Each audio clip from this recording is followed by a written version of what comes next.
Hi guys, എല്ലാവർക്കും പുതിയൊരു വീഡിയോയിലേക്ക് സ്വാഗതം. ഇന്ന് നമ്മൾ നമ്മുടെ മഡോസിൻ്റെ ഒരു അപ്ഡേറ്റ് ആയിട്ടല്ല വന്നിരിക്കുന്നത് കേട്ടോ. നിങ്ങൾ നമ്മുടെ ലേറ്റസ്റ്റ് ഇട്ട വീഡിയോ കണ്ടിട്ടുണ്ടെങ്കിൽ അറിയായിരിക്കും. നമ്മൾ അതിനകത്ത് കുറേ ദിവസത്തെ ഒരു 2-3 ഡേയ്സത്തെ വീഡിയോസ് എല്ലാം കൂടെ കൂടി മിക്സ് ആക്കിയായിരുന്നു ഞാനിട്ടിരുന്നത്. അതിനകത്തൊരു 2 മിനിറ്റ് വീഡിയോ ആയിട്ട് നമ്മുടെ ഒരു ഏലത്തോട്ടത്തിൽ പോയി ഏലക്ക എടുക്കുന്നൊരു വീഡിയോ ഞാൻ ഇട്ടിട്ടുണ്ടായിരുന്നു. അന്ന് ഞാനത് എടുത്തതെന്ന് പറഞ്ഞാൽ ഒരു ഫുൾ ഡേ പോയിട്ട് ഒരു ഫുൾ വ്ളോഗാണ്. അതായത് ഒരു ഏകദേശം ഒരു 5-6 മണിക്കൂർ ഞാൻ അവരുടെ കൂടെ സ്പെൻഡ് ചെയ്തിട്ടാണ് നമ്മൾ ആ വ്ളോഗ് എടുത്തത് കേട്ടോ. പക്ഷേ അത് ഫുള്ള് ഞാൻ ഇടാതിരുന്നതിൻ്റെ കാരണം എന്താണെന്ന് വെച്ചാൽ അത് നിങ്ങൾക്ക് ഇഷ്ടപ്പെടുമോ, എൻ്റെ ഫോളോവേഴ്സായിട്ടുള്ള ആളുകൾ പല ആളുകളും ഇടുക്കിക്കാരല്ലല്ലോ. സോ അവർക്ക് എത്രത്തോളം ഇത് ഉൾക്കൊള്ളാൻ കഴിയുമെന്ന് വിചാരിച്ചിട്ടാട്ടോ ഞാൻ ഫുൾ വീഡിയോ ഇടാതിരുന്നത്. എന്നാൽ നമ്മുടെ കുറേ ഫോളോവേഴ്സ് നമ്മുടെ അടുത്ത് റിക്വസ്റ്റ് ചെയ്തിട്ടുണ്ടായിരുന്നു അതൊരു ഫുൾ വീഡിയോ ആയിട്ട് ഇടണമെന്നും അവർക്ക് കുറേ കാര്യങ്ങൾ പഠിക്കാനുണ്ടെന്നൊക്കെ പറഞ്ഞിട്ട് സോ ഹാപ്പി. കാരണം എന്താണെന്ന് വെച്ചാൽ നമ്മുടെ ഇവിടെ വന്നിട്ട് ഏലത്തിൻ്റെ തട്ട എടുത്തുകൊണ്ട് പോയിട്ട് തിരുവനന്തപുരത്ത് ഏലം നട്ടുപിടിപ്പിച്ച് അതിൻ്റെ ഫോട്ടോ എടുത്ത് ഇന്നലെ ഒരാൾ എനിക്ക് അയച്ചു തന്നായിരുന്നു. അതൊക്കെ കൃഷിയോട് അത്രയും സ്നേഹവും അത്രയും താല്പര്യമുള്ള ആളുകൾ നമ്മുടെ ചുറ്റും ഉണ്ടെന്ന് നമുക്കിങ്ങനെ കാണുമ്പോൾ ഒരുപാട് സന്തോഷമുണ്ട്. നിങ്ങൾക്ക് എന്തെങ്കിലുമൊക്കെ സജഷൻസ് എന്തെങ്കിലുമൊക്കെ കാര്യങ്ങൾ പറയാനുണ്ടെങ്കിൽ please do comment. And also if you love my channel, if you love my content, please like and subscribe to my channel. So കൂടുതലൊന്നും പറഞ്ഞ് പഠിപ്പിക്കില്ല, നമുക്ക് ഡയറക്റ്റ് വീഡിയോയിലേക്ക് പോകാം.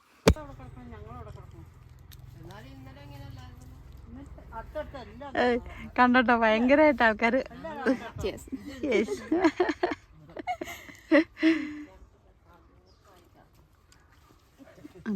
കറക്റ്റ് അത് ഇത്രയും തന്നെ നോക്കിക്കേ. സോ ഗൈസ്, അപ്പം നമ്മൾ ഏലക്ക എടുക്കാൻ വേണ്ടി വന്നേക്കാണ്. അമ്മ നിങ്ങളുടെ അടുത്ത് പറഞ്ഞു തരും എങ്ങനെയാണ് ഏലക്ക എടുക്കുന്നത് കേട്ടോ.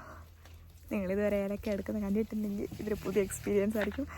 അതുപോലെ ഇതുവരെ ഏലച്ചെടി കാണാത്ത ആൾക്കാരാണെങ്കിലും ഞാൻ ഡീറ്റെയിൽ ആയിട്ട് ഇതിനകത്ത് കാണിക്കുന്നുണ്ട്. സോ കണ്ടോ, കാണുന്നതാണ് ഏലം. ഏലത്തിൻ്റെ ചുവട്ടിലായിട്ടാണ് ഏലക്ക ഉണ്ടാകുന്നത്.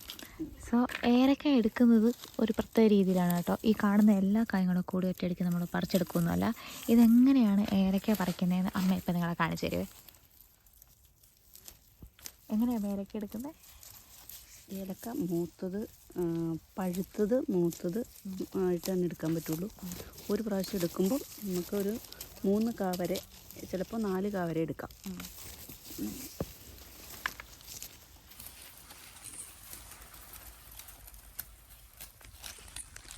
അപ്പോൾ നിങ്ങൾ വിചാരിക്കും എവിടെ നിന്നാണ് ഈ 3 കാ 4 കാ എടുക്കുന്നതെന്ന്. അതും വേറൊരു ട്വിസ്റ്റാണ്. അത് ഞാൻ നിങ്ങളെ ഇപ്പോൾ കാണിച്ചു തരാം. ഇത് കണ്ടോ, ഇങ്ങനെയായിരിക്കും ഇതിൻ്റെ ശരം ഇരിക്കുന്നത്. ഈ ഒരു സംഭവത്തിന് പറയുന്നതാണ് ശരം. ഈ ശരത്തിന് താഴെ നിന്ന് മുകളിലേക്ക് കൗണ്ട് ചെയ്യണം. എന്നിട്ട് ഇതിനോട് ഈ ഒരു പോയിൻറ്റിനോട് ഏറ്റവും കൂടുതൽ ക്ലോസ് ആയിട്ടിരിക്കുന്ന ഏതാണോ ആ 3 എണ്ണം പറിച്ചെടുക്കണം. ഇത് ഓൾറെഡി പറിച്ചെടുത്താണ് കണ്ടോ.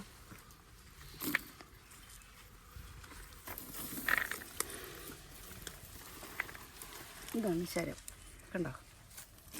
ഇതിൻ്റെ ഫസ്റ്റ് പൂങ്കൊലയാണിത്. പൂ വരാനുള്ള ഇതിന് ഈ ആകൃതി ആയതുകൊണ്ടാണ് ശരം എന്ന് പറയുന്നത്. ശരം പോലെ ശരം പോലെ ഇരിക്കുന്നു, അതുകൊണ്ട് ശരം എന്നാട്ടോ പറയുന്നത്. പിന്നെ ഇത് കണ്ടോ, ഇതാണ് ഇതിൻ്റെ പൂങ്കൊല. ഇങ്ങനെയാണ് വരുന്നത്. ഇതാണ് ഇതിൻ്റെ പൂവ് കണ്ടോ. ഏറ്റവും ഇവിടെ നിന്ന് ഇങ്ങനെ ഉണ്ടായി ഇങ്ങനെ വരും. അപ്പോൾ ഒരു പൂങ്കൊലയിൽ ഒരു 10-14 കാ വരെ ഉണ്ടാവും. അതാണ് ഓരോ കായും നമ്മൾ 40 ദിവസം കൂടുമ്പോൾ എടുക്കാൻ പറ്റുന്നത്. നല്ല വെള്ളവും പരിചരണവും ഒക്കെ ഉണ്ടെങ്കിൽ നമുക്ക് ഒരു ചെടിയിൽ നിന്നിട്ട് 9 തവണ വരെ കായ എടുക്കാം. കുറഞ്ഞത് ഒരു 6 തവണയെങ്കിലും എടുക്കാം. ഇത് വെള്ളം കൂടുതൽ വേണ്ട ചെടി ആയതുകൊണ്ട് ഇത് ഏറ്റവും കൂടുതൽ വിളവ് കിട്ടുന്നത് മഴക്കാലത്തായിരിക്കും.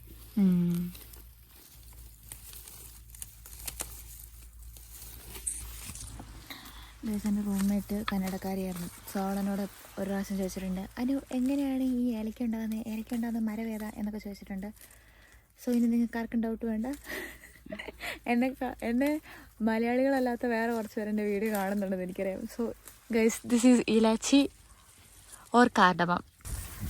ഇങ്ങനെയാണ് ഇതിരിക്കുന്നത് കേട്ടോ. ഇനി ആരുടെ അടുത്ത് നിങ്ങൾക്കൊരു ഡൗട്ട് വേണ്ട. ഇനി നിങ്ങളുടെ കയ്യിലേക്ക് കിട്ടുന്ന കാർഡമം എങ്ങനെ ഇരിക്കുന്നതെന്ന് വെച്ചിട്ടുണ്ടെങ്കിൽ അത് ഉണങ്ങി നല്ല ഡ്രൈ ആയി വരുന്ന കാടമമാണ് നിങ്ങളുടെ കയ്യിലിരിക്കുന്നത്. അതുതന്നെ നമ്മൾ പല ക്വാളിറ്റികളിലായിട്ട് തിരിച്ചിട്ടുണ്ട്. ഫസ്റ്റ് ക്വാളിറ്റി നമുക്കിവിടെ കിട്ടത്തില്ല, അത് ഡയറക്റ്റായിട്ട് അത് ഇമ്പോർട്ട് ആയിരിക്കും ചെയ്യുന്നത്. പിന്നെ സെക്കൻഡ് ക്വാളിറ്റി അല്ലെങ്കിൽ തേർഡ് ക്വാളിറ്റിയാണ് നിങ്ങളുടെ കയ്യിൽ വരുന്നത്. ശരിക്കും നമ്മുടെ ഇവിടെ ഏലക്ക, കേരളത്തിൽ ഏലക്ക യൂസ് ചെയ്യുന്നതിൻ്റെ ഇരട്ടി കർണാടകയിൽ ഏലക്ക യൂസ് ചെയ്യുന്നുണ്ട്. കാരണം അവരുടെ പല പല റൈസുകളുണ്ടല്ലോ, വാങ്കിയബാത്ത്, അതുപോലെ ടൊമാറ്റോ റൈസ്, പിന്നെ വേറെ കുറച്ച് മസാല വെജ് ബിരിയാണി പോലത്തുള്ള ബിരിയാണികളിലൊക്കെ ഏറ്റവും കൂടുതൽ യൂസ് ചെയ്യുന്നത് ഞാൻ കണ്ടേക്കുന്നത് ഒന്ന് ഏലക്കയും ഒന്ന് കറുകപ്പട്ടയാണ്. അത്രയും തന്നെ നമ്മൾ മലയാളീസ് യൂസ് ചെയ്യുന്നില്ലെന്ന് വേണം പറയാൻ. പക്ഷെ അവരുടെ ലൈഫിൽ ഒരു വട്ടം പോലും ഏലക്ക ഉണ്ടാവുന്ന എങ്ങനെയാണെന്ന് കണ്ടിട്ടില്ല.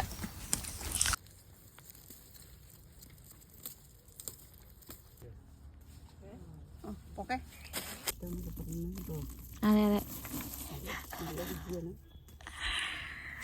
ഗൈസ്, നിങ്ങൾ ഏലക്ക കൃഷി ചെയ്യുന്ന ആൾക്കാർക്ക് അറിയാം. ഏലക്ക കൃഷി ചെയ്യാത്ത ആൾക്കാർക്ക് ഇതിൻ്റെ റോ ആയിട്ടുള്ള ഇതിൻ്റെ പച്ചയുടെ ടേസ്റ്റ് ഒന്നും അറിയത്തില്ല. സാധാരണ നിങ്ങളെല്ലാവരും ഉണങ്ങിയ ഏലക്കയാണല്ലോ കിട്ടുന്നത്.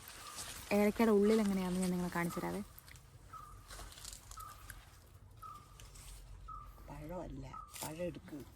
Sorry, this is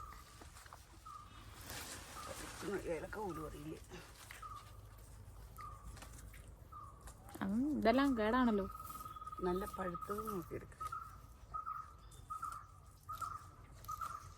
finally guess, ഇതാണ് നല്ല പഴുത്ത ഏലക്ക എന്ന് പറയുന്നത്. ഇതിൻ്റെ ഉള്ളിൽ കറുത്ത കളറിലുള്ള സീഡായിരിക്കും.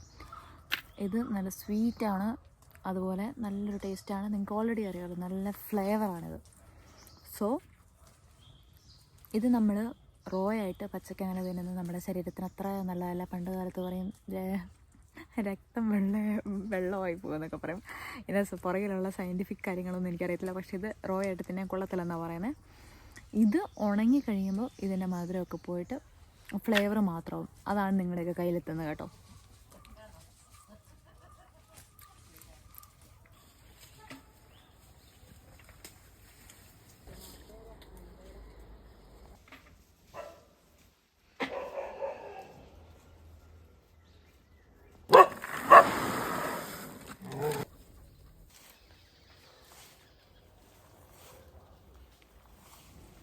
സോ ഗൈസ്, ഇവിടെ ഏലക്ക എടുത്ത് ഏകദേശം തീരാറായിട്ടുണ്ട്.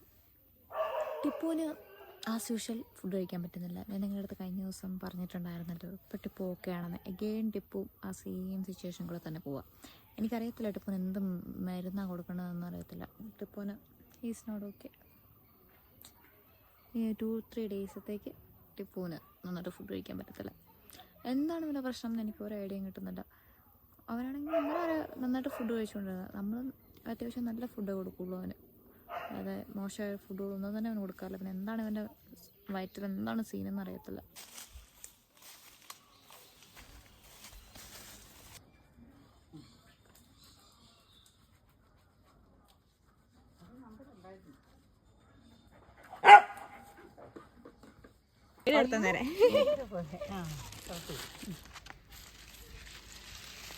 നമ്മളിപ്പോൾ കോവയ്ക്ക വിളവെടുക്കാൻ പോകട്ടോ. ഇത് വീടിൻ്റെ മുകളിൽ കിടക്കുന്ന സൗത്ത് റേബയുടെ വീടിൻ്റെ മുകളിലുള്ള കോവയ്ക്ക. നമ്മുടെ വീടിൻ്റെ മുകളിലുണ്ട്, പക്ഷെ അത് കയറാൻ പറ്റത്തില്ല.